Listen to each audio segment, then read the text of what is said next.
करायचा तेच सांगत नाही, नुसतं कर कर कर म्हणतो.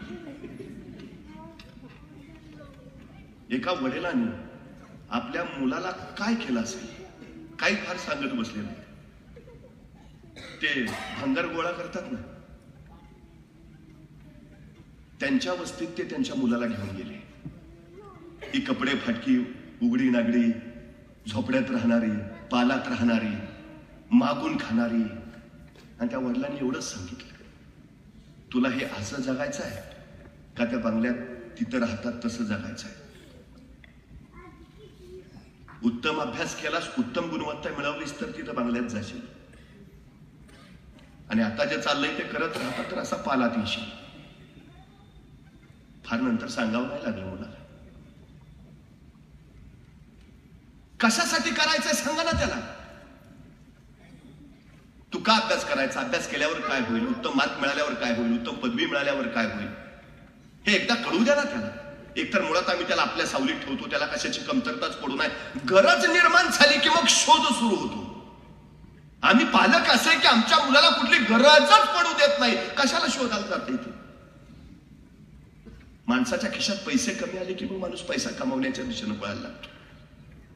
माणसाला पाणी हवं असलं की मग तो विहिरीच्या दिशेनं धावायला लागतो. आम्ही आमच्या मुलाला सगळं रेडीमेड हातात देतो, त्यामुळे तो ना विहिरीकडे जातो ना. गरज काय? गरज निर्माण होऊ द्या ना त्याला. ती गरज सांगा त्याला काय आहे. बाबा रे, आम्ही काय तुला आयुष्यभर नाही पुरणार. आणि सगळ्यात महत्वाची गोष्ट सांगतो, समजून सांगा त्याला. हा सगळ्यात महत्वाचा विषय आहे. क्षमता त्याशिवाय बाहेर पडत नाहीत. शांत समुद्र उत्तम खलाशी कधीच तयार करू शकत नाही. उत्तम खलाशी तयार व्हायचं असेल तर समुद्र उधाणलेलाच हवा, लाटावर लाटा कोसळताव्या, वादळ वारं सुटलेलं हवं. या सगळ्या संकटांशी झुंजत ज्यावेळी तो स्वतःची नौका पलीकडच्या किनाऱ्यावर घेऊन जाईल त्यावेळी तो उत्तम. पण समुद्र शांत आहे, वारे इतकं छान सुटले की नौका वलवायची गरज नाही आणि निवांत आपले आपोआप बोट किनाऱ्याला पोहोचले. मग आलो नाही, तुझं कर्तृत्व काय? हा सगळ्यात महत्वाचा विषय आणि विचार आम्ही कधीतरी केला पाहिजे. त्यामुळे या क्षमता पहिल्यांदा बाहेर काढा, मग त्या क्षमतातून कळेल त्याच्यात काय आहे. जगातलं सगळ्यात श्रीमंत ठिकाण जर कुठलं असेल ना, सगळ्यात श्रीमंत, तर ते आहे स्मशान. त्याच्यासारखं दुसरं श्रीमंत ठिकाण नाही. का? कारण अनेकांना परमेश्वरानं काही ना काही अलौकिक गुण दिलाय, पण आयुष्यभर त्यांनी त्या गुणाचा वापरच केला नाही. चौघांच्या खांद्यावर गेला तर त्याच्याबरोबर तो गुणही तिथंच स्मशानात गेला, तो तिथंच आहे. असे असंख्यांचे असंख्य असामान्य गुण त्या स्मशानात आहेत, म्हणून स्मशान श्रीमंत आहे. आम्ही आमच्या गुणाचा वापर करायला हवा, त्यासाठी गुण कळायला हवे. आणि दुसरा एक सगळ्यात मोठा भाग सांगतो, कबूल करायला शिका की हो, हा या क्षेत्रात पुढा आहे, याच्यात हा गुण आहे, आपण त्याचा विकास करूया. वाहत्या पाण्याचा नैसर्गिक स्रोत जर बदलायचा प्रयत्न केला तर ते बांधलेलं फोडून पुढे जातं, पण त्याचा मार्ग बदलत नाही. तो नैसर्गिक प्रवाहाचा मार्ग असतो. आमच्या मुलांचं सुद्धा नेमकं तसं आहे. जे नैसर्गिक आहे ना त्या दिशेनंच त्याला पळू द्या. तुम्ही त्याला वळवायचा प्रयत्न केला तर ते मोडून पडेल, कोसळून जाईल. सगळी मुलं सारखी आहेत का? कुणी उंचीला जास्त आहे, कुणी उंचीला कमी आहे, कुणी तब्येतीने जाड आहे, कुणी बारीक आहे, कुणी सावळा आहे, कुणी गोरा आहे. प्रत्येकाची वैशिष्ट्य वेगवेगळी आहेत. आपला मुलगा कुठल्या गुणवैशिष्ट्याचा आहे ते जाणा. शेजाऱ्याच्या मुलाला 95% मार्क पडले म्हणून माझ्याही मुलाला पडलेच पाहिजेत हा आग्रह चुकीचा आहे. याचं कारण त्याच्यात कदाचित ती गुणवत्ता असू शकते. तुमच्या मुलात काहीतरी दुसरा असामान्य गुण असू शकतो, त्याचा शोध घ्या. एकदा सतत MPSC ला अभ्यास करून करून 4-5 वर्ष परीक्षा देऊन सुद्धा नापास होणारा विद्यार्थी शेवटी निराश झाला. आपण पासच होऊ शकत नाही, अपयश आपली पाठ सोडत नाही. या भावनेनं तो इतका खचला की एके दिवशी आत्महत्येचा विचार करून तो जंगलात पोहोचला. आत्महत्या करायची हा निग्रह झालाच होता. फक्त कुठल्या झाडाला गळपास घ्यायचं ते झाड शोधत शोधत निघाला होता. तेवढ्यात एका सद्ग्रस्ताची नजर त्याच्यावर पडली. ह्या घनदाट जंगलामध्ये हा मुलगा इकडे कुठं. त्याने विचारलं, काय रे कुठं? या मुलानं काही लपवलं नाही, प्रामाणिकपणे सांगितलं. गेली 5-6 वर्ष मी सतत प्रयत्न करतोय, पण परीक्षेत नापास होतोय, अपयशी होतोय. मी पासच होणार नसेल तर माझ्या जगण्याला अर्थ काय आहे? माझा करिअर उभाच नसेल राहणार तर उपयोग काय आहे? बस मी आत्महत्येचा निर्णय घेतला आणि मी इथं आलो. तू सद्ग्रस्त म्हटलं, ठीक आहे, मी तुला काही फार सांगणार नाही किंवा काही बोलणार नाही, पण मला तुला काहीतरी दाखवायचं आहे. आणि तो सद्ग्रस्त त्या मुलाला घेऊन निघाला. जाता जाता म्हणाला, मी गेली 15 वर्ष इथे येतो, रोज 2 झाडं मी लावतो. 15 वर्षात हा नियम चुकला नाही. 15 वर्षापूर्वी इथं सगळं उजाड माळरान होतं. 15 वर्ष रोज 2 झाडं लावून आता हे सगळं जंगल फुललंय. बाळा, मला तुला एवढंच सांगायचं, यश एका दिवसात मिळत नाही. त्याला रोज अशी 2 कष्टाची झाडं लावावी लागतात, तेव्हा त्याला यशाची फळं येतात.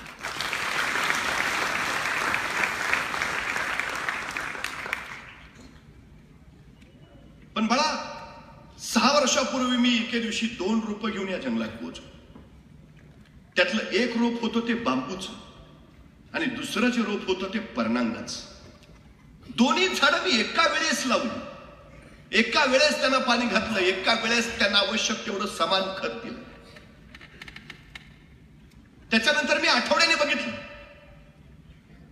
परनांगाच्या झाडाला आता हिरवा कोंब आला होता, पण बांबूचं रोप मात्र तसंच होतं. महिना झाला, परनांगाच्या झाडाला आता पानं फुटली होती, पण बांबूचं रोप मात्र तसंच होतं.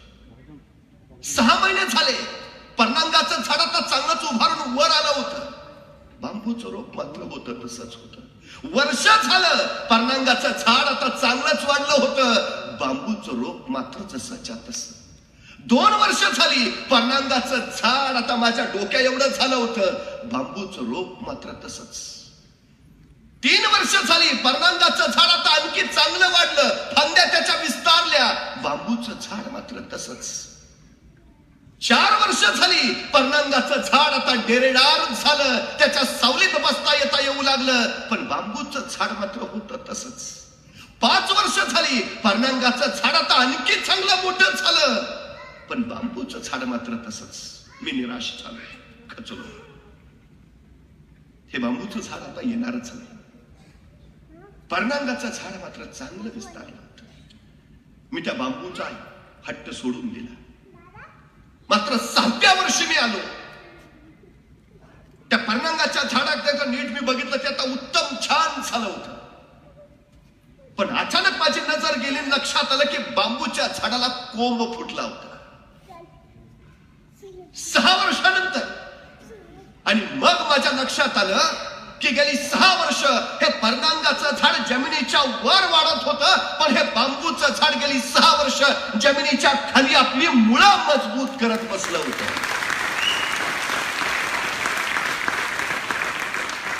6 वर्षानंतर बाळा, ते बांबूचं झाड इतकं झपाट्यानं वाढलं की परनांगाच्या उंचीच्या दुप्पट उंची घेऊन आभाळाची स्पर्धा करायला उंच गेलं.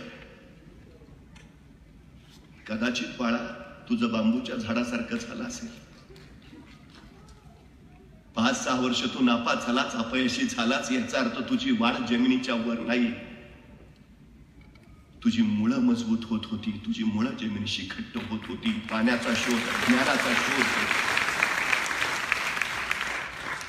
पण जेव्हा आता एखादा यशाचा कोंब फुटेल ना, तेव्हा तू इतका उंच जाशील. बस निराश कशाला होतोस? आणि ही 6 वर्ष 5 वर्ष मुळं मजबूत करायला गेली, यावर विश्वास ठेवून पुढे चल. एक दिवस आभाळाशी स्पर्धा करणारं यश तुला मिळेल. आणि दुसरी गोष्ट सांगतो, हे परनांगाचं झाड आहे ना, हे जमिनीच्या खाली कमी आणि जमिनीच्या वर खूप वाढलं. पण एखादं वादळ जरी आलं ना, तर त्या वादळाच्या फटक्यानं परनांगाचं झाड केव्हाही कोसळून पडतं, कारण मुळं जमिनीशी घट्ट नसतातच, ती खोल गेलेलीच नसतात. याउलट कसलंही तुफान वादळ येऊ दे, बांबूचं झाड आडवं झालेलं तुला कधीच दिसणार नाही, कारण जेवढं ते वर वाढतं तेवढं जमिनीच्या आत सुद्धा. त्यामुळे कदाचित आपल्या मुलाला यश लगेच मिळणार नाही,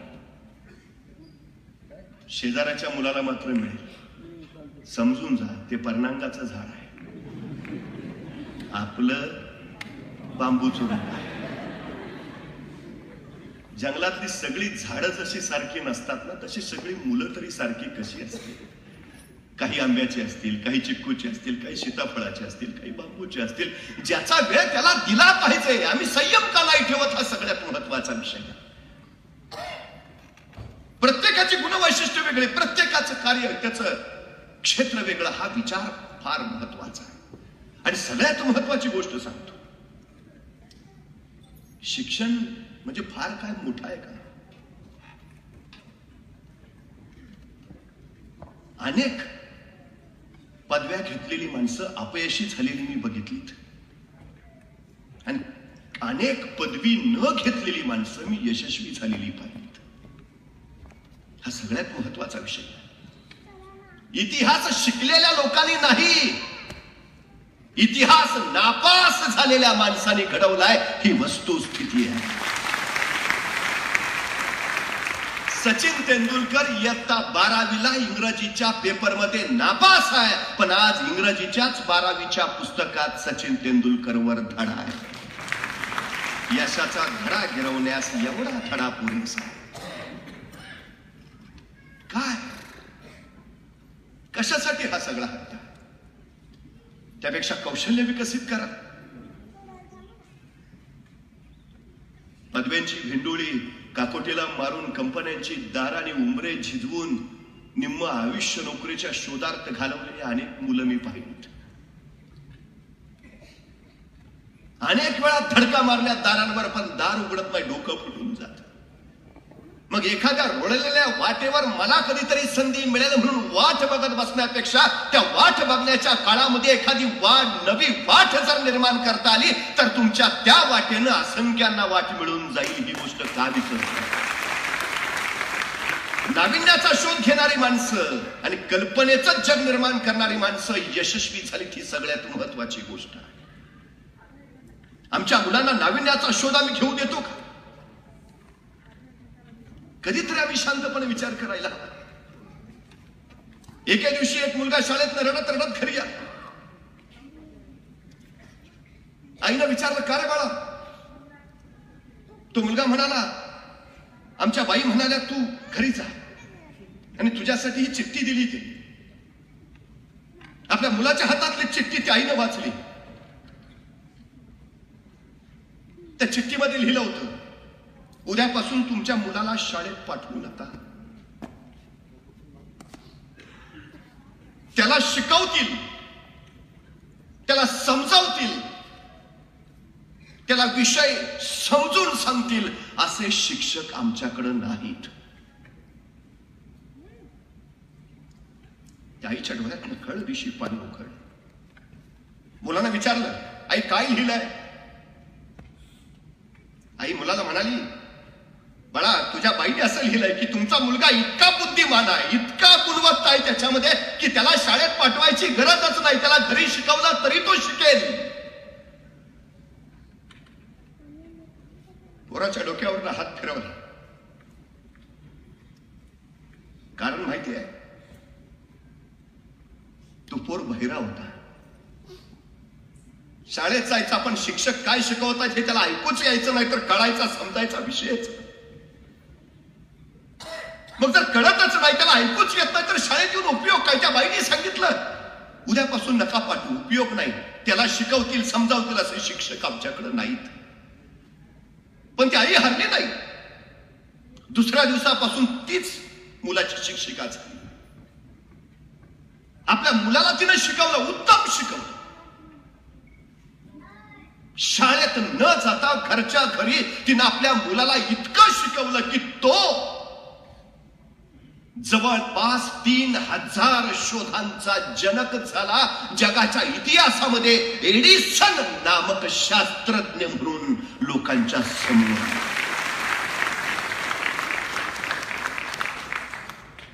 हा एडिसन. आपली आई मृत्यू पावल्यानंतर आपल्या जुन्या घरात ज्यावेळी घर आवरायला तो गेला,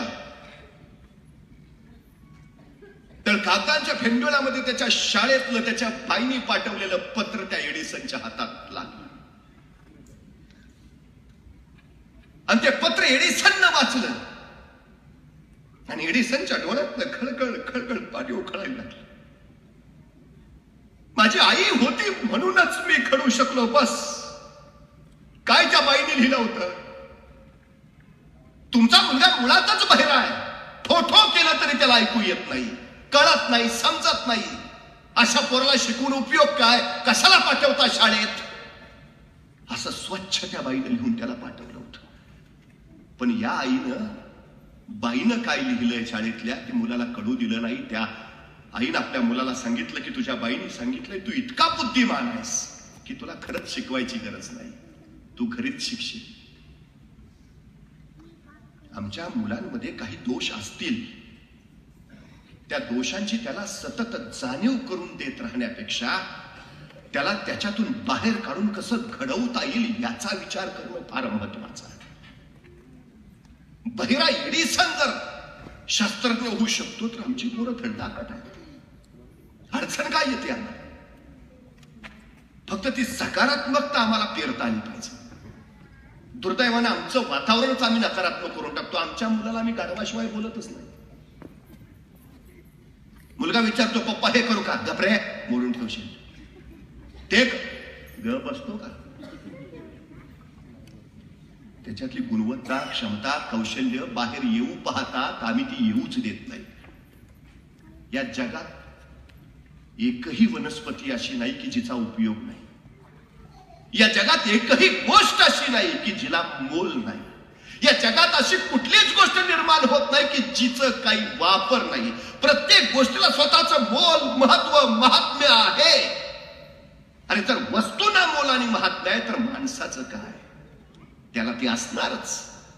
जाणारा आम्ही आमच्या मुलाला गाढवा म्हणतो ना. तुम्हाला माहितीये जगातल्या सगळ्या घाटांचे शोध गाढवाने लावलेत. महाराष्ट्रातल्या सह्याद्री पठारातले जेवढे घाट आहेत ना तेवढे सगळे घाट गाढवाने शोधलेत. गाढवाकडे अलौकिक गुण आहे. पूर्वीच्या काळी माणसं डोंगरातनं जवळचा मार्ग काढायचा असला की त्या गाढवाच्या गळ्यात घंटा बांधायची आणि त्याला डोंगरात सोडून द्यायची आणि त्याच्या मागोमाग जायची, तो बरोबर जवळचा मार्ग काढायचा. हे सगळे घाट गाढवाने शोधलेत. मग आपण जरी आपल्या पोराला गाढव म्हणत असलो तर असे विलक्षण घाट शोधायची त्याच्याकडे कुवत आहे ना, त्याच्याकडे दुर्लक्ष का करता. अडचण काय आहे, काही सकारात्मकता ठेवा. सगळ्यात महत्वाचा विषय, सगळ्यात नकारात्मकता नको. मुलं मागं पडतात ते निव्वळ नकारात्मकतेमुळे मागं पडतात, बाकी काही नाही. मी नेहमी सांगतो ज्यांची मुलं कलेक्टर होतात, जिल्हा पोलीस प्रमुख होतात, मोठी मोठी अधिकारी होतात, त्यांच्या घरातलं वातावरण कधी बघितलं काय वासं वेगळं त्यांच्या घरात आणि आपल्या घरात. ते सुद्धा 2-3 वेळेला जेवत असतील, आपणही तेवढंच जेवतो. खोल्या छोट्या मोठ्या असतील, बंगले लहान मोठे असतील, बाकी काय आहे. मग त्यांची मुलं का जिल्हा पोलीस प्रमुख होतात, आमची का होत नाही. वातावरण सकारात्मक आहे की नकारात्मक आहे याच्यावर सगळा प्रभाव पडतो. मी वारंवार सांगतो बघा, मुलगा असतो ज्यांची मुलं जिल्हा पोलीस प्रमुख, जिल्हाधिकारी होतात, त्यांच्या घरातलं सांगतो. मुलगा असतो कपडे न घालता उघडा नागडाच फिरत असतो. आई त्याच्यावर रागवत नाही, चिडत नाही. आई त्याला म्हणते राजे किती सुंदर दिसता हो तुम्ही. तेव्हा मला प्रश्न पडतो कपडे नाही घातले कारण आई म्हणते, तो आई खरंच अहो असे एवढे सुंदर दिसता, कपडे घातल्यावर किती सुंदर दिसाल. पोरगा पळत जाता चड्डी घालून येत, आई आता कसा दिसतो. राजे चड्डी घातल्यावर एवढे सुंदर दिसता, शर्ट घातल्यावर किती सुंदर दिसाल. पोरगा पळत जाता शर्ट घालून, आई आता कसा दिसतो. अहो कपडे घातल्यावर एवढे देखणे दिसतात, थोडीशी पावडर लावली, जरासा भांग पाडला, किती छान दिसाल. पोरगा पळत जाता पावडर लावतो, आई आता कसा दिसतो. तेवढ्यात बाबा अरे अख्ख्या पिंपरी चिंचवड मध्ये तुमच्या इतकं देखणं कोण. पोरगा आणखी भरार तोपर्यंत आजोबा येतात, आजोबा आजोबा. अहो अख्ख्या जिल्ह्यात तुमच्या इतकं कोणी हुशार नाही. पोरगा जिल्हाधिकारी. अडचण काय आहे. पूर्वी आमच्याकडं जी पद्धत आहे ना नाव ठेवायची, ते खरं काय आहे, एखाद्या माणसाला काहीतरी ओळख मिळावी, तो कुठल्या तरी नावाने ओळखला जावा, एवढ्या पुरतं त्याचं नाव नाही ठेवलं जात, तो संस्कार आहे.